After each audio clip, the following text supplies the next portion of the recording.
तो सभी साथियों को नमस्कार, जय हिंद, जय भारत। स्वागत है आप सबका आपके अपने YouTube channel target UP police में। साथियों, जैसा कि हम आपको भारत एक नज़र में पढ़ा रहे थे, यानी कि भारत के बारे में कुछ महत्वपूर्ण जानकारियां जो थीं वो हम आपको बता रहे थे। तो आज उसका पार्ट 2 हम लेकर आए हैं, तो बने रहिएगा साथ हमारे। और इसमें हम वही प्रश्न ज़्यादातर बताते हैं जो एग्ज़ाम में अक्सर पूछे जाते हैं, ठीक है। तो साथियों से अनुरोध है कि ज़्यादा से ज़्यादा शेयर करें चैनल को हमारे, ठीक है। तो चलिएगा सीधे, ज़्यादा बात ना करते हुए सीधे चलते हैं प्रश्न 1 की तरफ। देखिएगा, प्रश्न है हमारा, भारत का राष्ट्रीय पशु है। आप सब जानते होंगे कि भारत का राष्ट्रीय पशु क्या है, ठीक। देखिए, मैं आपको बता दूं, भारत का राष्ट्रीय पशु है बाघ। कौन सा है? बाघ।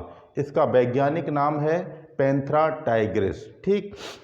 और देखिएगा, आपको हैरानी होगी ये बात जानकर, कुछ लोगों को पता है कि बाघ से पहले भारत का राष्ट्रीय पशु शेर था, ठीक।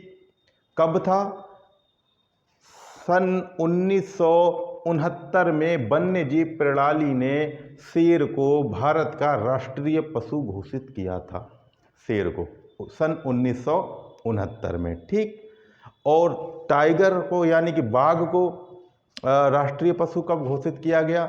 ये है सन 1973 में भारत में वन्य जीव प्रणाली ने बाघ को राष्ट्रीय पशु घोषित किया 1973 में, ठीक।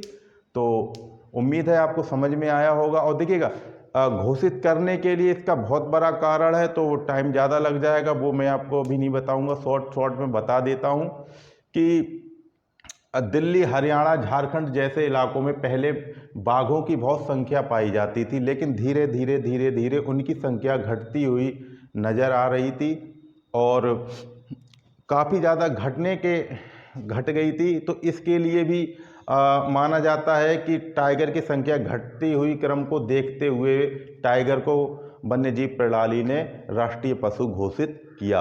लेकिन एक बात और जानकर हैरानी होगी कि जब राष्ट्रीय पशु भारत में बाघ को घोषित किया गया था, उस समय बाघों की संख्या खाली 9 थी सिर्फ, ठीक। तो अब तो अच्छा लगा होगा, समझ में भी आया होगा, चलिएगा, ठीक है। और एक बार और देखिए, इस समय वर्तमान में हमारे 53 टाइगर रिजर्व हैं, ठीक। चलिए, तो पहला प्रश्न आपको समझ में आ गया होगा अच्छी तरीके से, क्या था? बाघ, पैंथेरा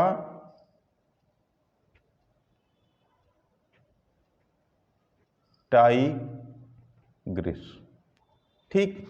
चलिएगा, देखिए, दूसरा प्रश्न दे रखा है, भारत का राष्ट्रीय वाक्य कौन सा है? देखिएगा, अब भारत के बारे में जानकारी चल रही है, तो भारत के बारे में हमें कुछ नहीं, ज़्यादा तो नहीं, पर थोड़ा बहुत तो पता होना ही चाहिए।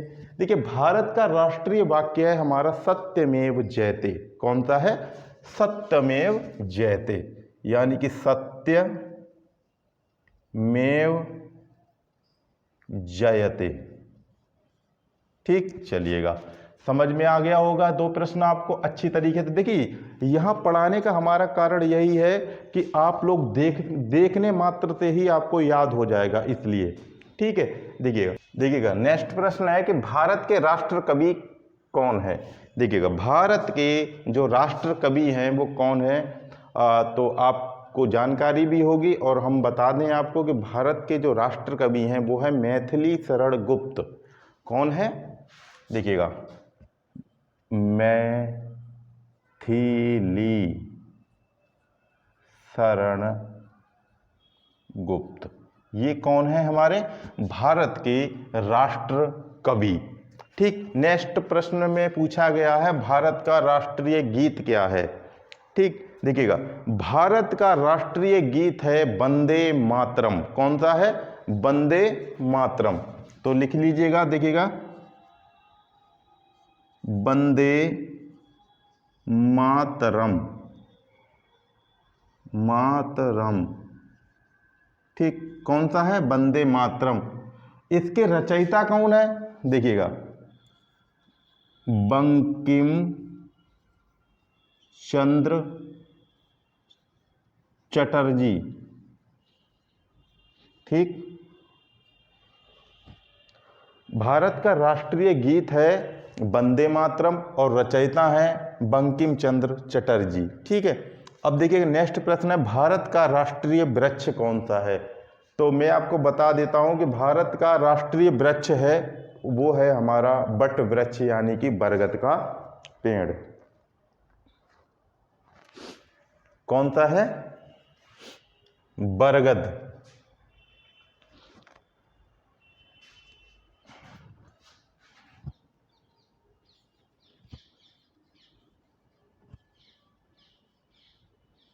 ठीक। कौन सा है भैया? एक मिनट। भारत का राष्ट्रीय वृक्ष है हमारा बरगद का वृक्ष। और देखिएगा भारत का राष्ट्रीय खेल, यानी कि भारत का राष्ट्रीय खेल कौन सा है? भारत का राष्ट्रीय खेल है हॉकी। कौन सा है भाई? हॉकी। लिख लीजिएगा कि हॉकी। भारत का राष्ट्रीय खेल कौन सा है? हॉकी। चलिएगा नेक्स्ट प्रश्न पे चलते हैं। देखिए भारत का राष्ट्रीय पंचांग कौन सा है? देखिएगा भारत का राष्ट्रीय पंचांग कौन सा है? तो मैं बता दूं, भारत का राष्ट्रीय पंचांग है शक संवत। कौन सा है? शक संवत। चलिएगा लिख लेते हैं शक संवत। ठीक। चलिएगा नेक्स्ट प्रश्न पे चलते हैं। देखिए ये क्षेत्रफल है, मैंने शॉर्ट में लिख दिया, यानी कि क्षेत्रफल की दृष्टि से भारत का सबसे बड़ा संघ शासित प्रदेश कौन सा है? ठीक। यानी कि क्षेत्रफल की दृष्टि से सबसे बड़ा संघ शासित प्रदेश कौन सा है? भारत की बात हो रही है यहाँ पर। ठीक है। तो चलिए इसको हम बता देते हैं। ये है हमारा अंडमान निकोबार द्वीप समूह। ठीक। समझ में आया? यानी कि क्षेत्रफल की दृष्टि से भारत का सबसे बड़ा संघ शासित प्रदेश है अंडमान निकोबार द्वीप समूह। ठीक। चलिएगा दूसरा प्रश्न है कि क्षेत्रफल की दृष्टि से भारत का सबसे छोटा संघ शासित प्रदेश कौन सा है? ठीक। तो इसको भी लिख लीजिएगा। देखिए क्षेत्रफल की दृष्टि से सबसे छोटा संघ शासित प्रदेश है भारत का, वो है हमारा लक्षद्वीप।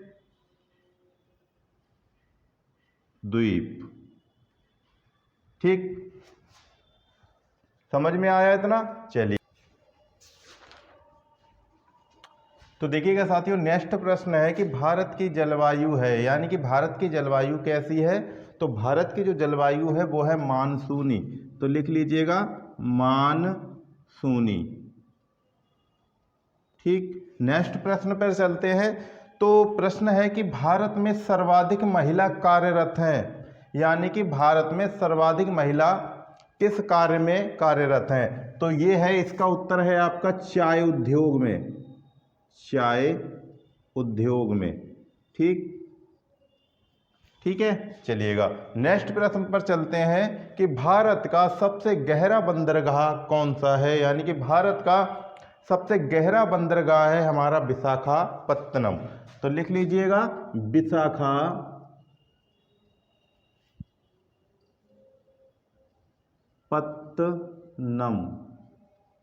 ठीक। चलिएगा तो उम्मीद करते हैं कि इतने प्रश्नों में से मैं आपको कुछ प्रश्नों की जानकारी अवश्य होगी और कुछ की अब हो गई होगी। तो अभी जाइएगा नहीं, रुकिए, अभी और प्रश्न है उनको भी करवाते हैं, तो साथ बने रहिए बस।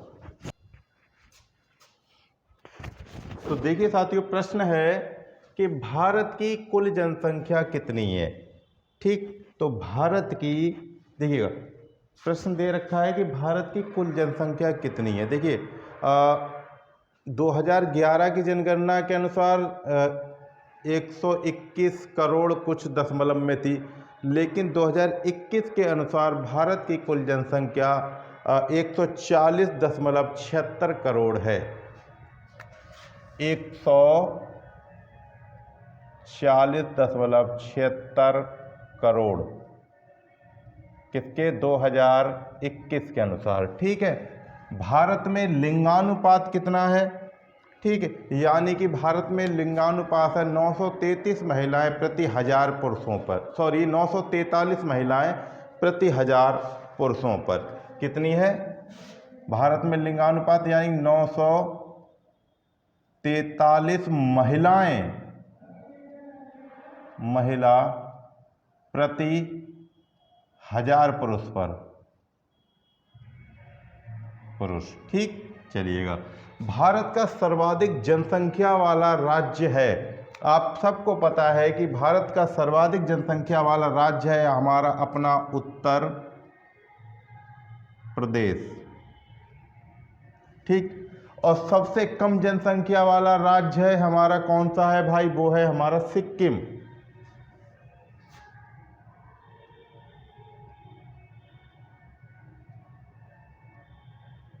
ठीक है, देखिएगा नेक्स्ट प्रश्न है, भारत में जनसंख्या घनत्व है, यानी कि भारत में जनसंख्या घनत्व कितना है? तो भारत में जनसंख्या घनत्व है 382 व्यक्ति प्रति वर्ग किलोमीटर। कितना है? 382 व्यक्ति प्रति वर्ग किलोमीटर। ठीक है, समझ में आया इतना?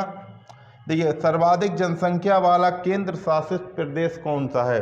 देखिए, केंद्र शासित प्रदेश की बात की है यहाँ पे। ठीक है, ये क्या है? सर्वाधिक जनसंख्या वाला राज्य। यहाँ पर केंद्र शासित प्रदेश हैं हमारे पास 8, तो उनमें से एक है, यानी केंद्र शासित प्रदेश कौन सा है सर्वाधिक जनसंख्या वाला? वो है हमारा दिल्ली। ठीक, चलिएगा अब बात करते हैं इधर। ठीक, देखिएगा। ठीक, अरे कोई बात नहीं, नई दिल्ली लिख लो यार। सबसे कम जनसंख्या वाला केंद्र शासित प्रदेश कौन सा है? वो है हमारा लक्षद्वीप। ठीक है, लक्षद्वीप।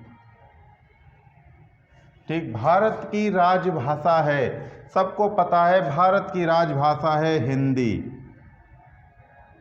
ठीक, भारत की मुद्रा कौन सी है? भारत की मुद्रा है रुपया। ठीक है, भारत में राज्यों तथा केंद्र शासित प्रदेशों की संख्या कितनी है? देखिएगा, पहले 29 राज्य थे, 7 केंद्र शासित प्रदेश थे, अब क्या है? 28 राज्य,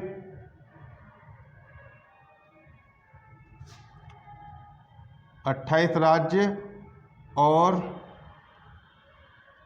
8 केंद्र शासित प्रदेश। ठीक है, समझ में आया इतना? यानी कि भारत में राज्यों तथा केंद्र शासित प्रदेशों की संख्या है, यानी 28 राज्य और 8 केंद्र शासित प्रदेश। ठीक है, चलिएगा। भारत का राष्ट्र चिन्ह कौन सा है? भारत का राष्ट्र चिन्ह है अशोक चक्र। ठीक, एक बार स्क्रीनशॉट ले लीजिएगा सभी लोग। तो साथियों, उम्मीद करते हैं कि आज का पढ़ाया हुआ आप लोगों को समझ में आया होगा, अच्छा लगा होगा। ठीक है, तो मिलते हैं अगली नेक्स्ट वीडियो में, तब तक के लिए नमस्कार, जय हिंद, जय भारत। और वीडियो अच्छी लगी हो तो चैनल को सब्सक्राइब जरूर करें फिर। ठीक है, चलिएगा तो फिर।